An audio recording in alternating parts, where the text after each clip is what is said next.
Assalamualaikum warahmatullahi wabarakatuh. Perkenalkan, kami dari kelompok 4. Di sini kami akan membahas tugas presentasi video mata kuliah ilmu kealaman dasar dengan materi yang kami presentasi, ruang lingkup dan metode dalam IPA. Sebelum kita memulai presentasi, perkenalkan, nama saya Bonaventura Dawe dengan NPM 2024145000493 dan teman saya Ismail Nurfaki dengan NPM 2024 14500 483. Kali ini akan membahas tentang ruang lingkup dan metode dalam IPA.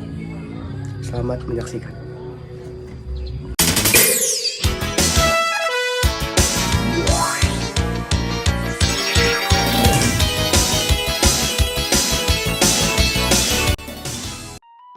integrasi perkembangan ruang lingkup dan metode ilmiah dalam IPA untuk pembangunan.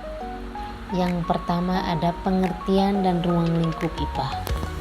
IPA adalah ilmu yang mempelajari tentang peristiwa-peristiwa di alam dan seisinya berdasarkan proses-proses ilmiah. Manusia memiliki rasa ingin tahu terhadap alam hingga menyebabkan diperolehnya pengetahuan dari alam semesta ini. Pengetahuan dari alam semesta ini yang nantinya akan berkembang dan menjadi dasar ilmu pengetahuan alam. Ruang lingkup IPA mencakup 4 objek utama yang menjadi fokus kajiannya, yaitu yang pertama ada makhluk hidup dan kehidupannya, yang kedua benda dan sifatnya, yang ketiga bumi dan alam semesta, dan yang keempat interaksi antara komponen-komponen alam. Yang kedua ada sejarah perkembangan IPA dan perkembangan IPA di Indonesia. Sejarah perkembangan IPA. Perkembangan IPA berawal dari rasa keingintahuan manusia terhadap gejala-gejala alam. Zaman Renaissance, tokoh seperti Galileo dan Newton mengubah pandangan tentang alam semesta. Muncul metode ilmiah seperti pengamatan, eksperimen, dan analisis. Zaman modern, penemuan-penemuan penting seperti teori relativitas, Einstein, dan penemuan DNA telah membawa IPA ke tingkat yang lebih tinggi. Perkembangan IPA di Indonesia dipengaruhi oleh perkembangan IPA di dunia. Pemerintah Indonesia terus berupaya meningkatkan kualitas pendidikan dan penelitian IPA. 3. Ada cabang IPA dan manfaat IPA. Yang pertama akan menjelaskan cabang utama IPA. Cabang utama IPA ada yang pertama fisika, contohnya materi dan energi. Yang kedua ada kimia, contohnya komposisi dan sifat materi. Yang ketiga ada biologi, contoh kehidupan dan organisme. Yang keempat ada ilmu bumi dan antariksa, contohnya bumi dan alam semesta. Manfaat IPA adalah yang pertama, IPA memberikan pemahaman yang lebih baik tentang alam semesta dan isinya. Yang kedua, IPA menghasilkan teknologi-teknologi yang bermanfaat bagi kehidupan manusia. Yang ketiga, IPA membantu manusia dalam mengatasi berbagai masalah lingkungan. Yang keempat, solusi untuk mendorong perkembangan IPA. Yang pertama, meningkatkan investasi dalam penelitian. Pemerintah dan sektor swasta perlu meningkatkan pendanaan untuk penelitian dasar dan terapan. Yang kedua, ada etika dan tanggung jawab. Mendorong ilmuwan untuk bertanggung jawab atas dampak sosial dari penelitian mereka. Yang ketiga, pendidikan IPA yang berkualitas. Guru IPA perlu mendapatkan pelatihan yang memadai dan akses ke sumber daya yang relevan. Sekarang saya akan membacakan tentang apa sih itu ruang lingkup IPA. IPA itu mempelajari alam semesta melalui pengamatan dan juga eksperimen yang mencakup fisika, kimia, biologi, dan ilmu bumi atau antariksa.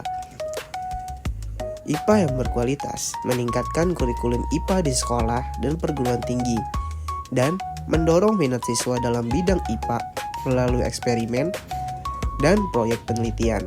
Penerapan IPA dalam industri mendorong industri untuk menerapkan teknologi bersih dan ramah lingkungan dan menciptakan kualitas sumber daya manusia di sektor industri melalui pelatihan IPA. Pengembangan IPA untuk pembangunan. Pendidikan IPA berkualitas itulah yang meningkatkan kurikulum dan pelatihan guru.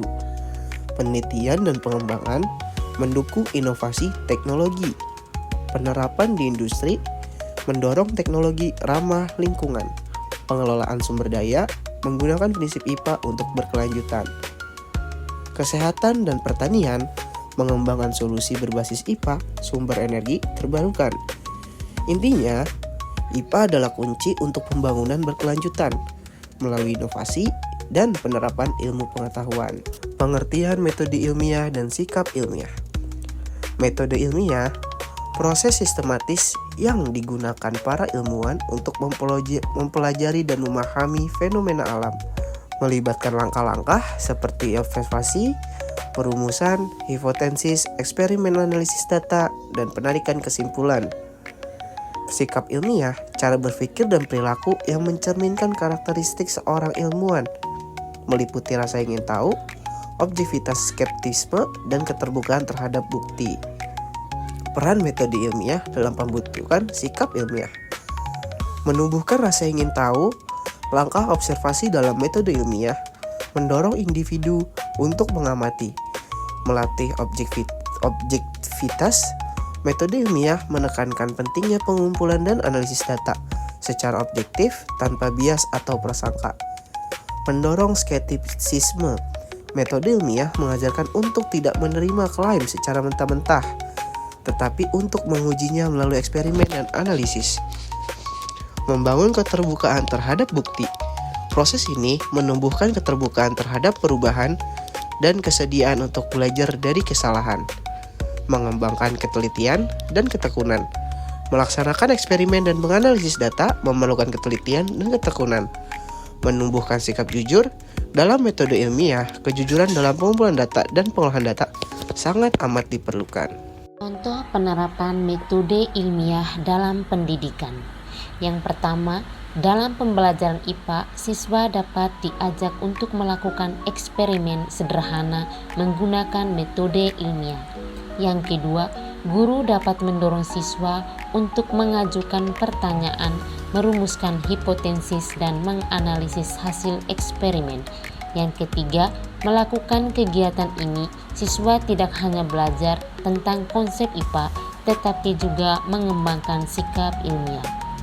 Dengan demikian, metode ilmiah bukan hanya alat untuk menghasilkan pengetahuan, tetapi juga sarana untuk membentuk karakter dan mengembangkan sikap ilmiah yang penting dalam kehidupan sehari-hari. Faktor-faktor peranan ilmiah. Yang pertama, metode ilmiah memiliki peranan sangat penting dalam proses penemuan dan pengembangan ilmu pengetahuan. Faktor-faktor yang berperan dalam penerapan metode ilmiah yaitu: yang pertama ada objektivitas, yang kedua ada empiris, yang ketiga ada sistematis, yang keempat ada replikasi, yang kelima ada verifikasi dan validasi, yang keenam ada kritis dan rasional, yang ketujuh ada berbasis teori, yang kedelapan mencari kebenaran. Contoh penerapan IPA dalam pembangunan ilmiah. Pengembangan varietas tanaman unggul tahan hama dan penyakit untuk meningkatkan produksi tanaman. Pengembangan energi terbarukan seperti tenaga surya dan angin untuk mengurangi ketergantungan pada bahan bakar fosil.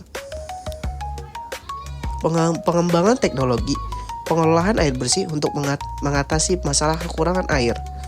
Pengembangan obat-obat dan vaksin baru untuk meningkatkan kesehatan masyarakat. Dan masih banyak lagi tentang penerapan IPA dalam pembangunan ilmiah. Kesimpulan dari pembahasan kita tadi, perkembangan ilmu pengetahuan alam adalah bahwa ilmu pengetahuan alam terus berkembang seiring dengan kemajuan teknologi, metode penelitian, dan pemahaman manusia terhadap alam semesta. Dari penemuan dasar seperti hukum fisika hingga eksplorasi ruang angkasa, perkembangan ini memperluas wawasan kita tentang dunia, dan mendasari inovasi yang membawa perubahan besar dalam kehidupan, seperti kesehatan, lingkungan, dan juga industri, serta membuka peluang untuk memecahkan tantangan global seperti perubahan iklim dan sumber daya alam terbatas. Baik, terima kasih yang sudah menonton video presentasi kami sampai akhir. Mohon maaf apabila materi yang kami berikan kurang lengkap. Terima kasih, semoga apa yang telah diberikan bisa bermanfaat untuk teman-teman semua yang menonton video ini. Terima kasih. Assalamualaikum warahmatullahi wabarakatuh.